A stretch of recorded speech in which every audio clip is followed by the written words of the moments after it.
Last but not least, let's also take a look at how we can use the HTTP delete request method in order to, unfortunately, to remove a crocodile. Right. So the endpoint here looks pretty much the same as everything else we had before. The only thing about delete is that delete typically doesn't have a body. There's no information that we need to submit when we are sending a delete request. So it's essentially in the HTTP verb, delete, what are we deleting? This. And this is provided by the address itself. So let's take a look in Postman and see how we can get this to work. In order to delete something, first of all, we need a crocodile. And of course, the best one is to use the GET request and to take a look at which crocodiles are available.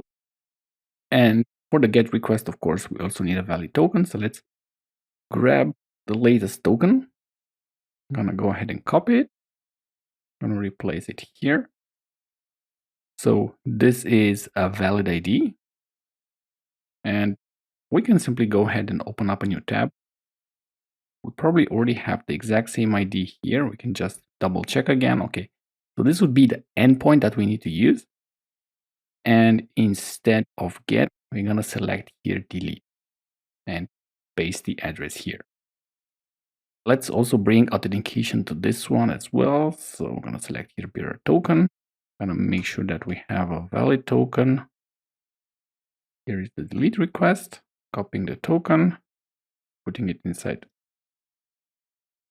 I'm going to select and copy again the token and put it inside the delete request. Again, no body. We're looking at the body. Body is none.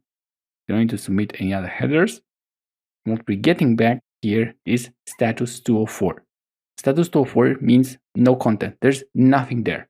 So this indicates that the crocodile has been deleted and the endpoint has no other information. So for that reason, the response body is empty. The status code is also indicating, is reconfirming, hey, there is no content, but this was successful. So we can take a look again with the GET request at the entire list of crocodiles that we have, and the crocodile will disappear. All right, so let's do exactly this in K6 as well.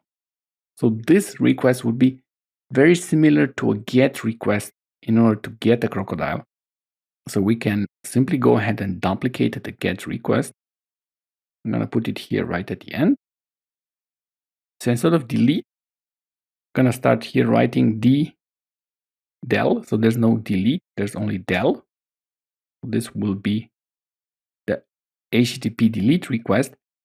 And if we're looking here at the parameters, we're going to see here the first one is URL, and then comes a body, and it even says it's discouraged. So you shouldn't provide a body, but we still need to take this into account. So we should provide something like null, and then come the params. So essentially what we're going to do here is when I put on a new line, I'm going to write here null to account for the body which doesn't exist. And then we're going to specify here the header which is needed for the authorization. All right, so let's go ahead and run this, and then we're going to take a look at the response. This is the last request we have executed. We are deleting this crocodile. We are passing only the authorization header, nothing else. We don't need anything with JSON or anything like that. And then in the response, we're getting here no content. And we can see here there is no body. There's nothing else there. All right. So this is how we can delete a resource in K6.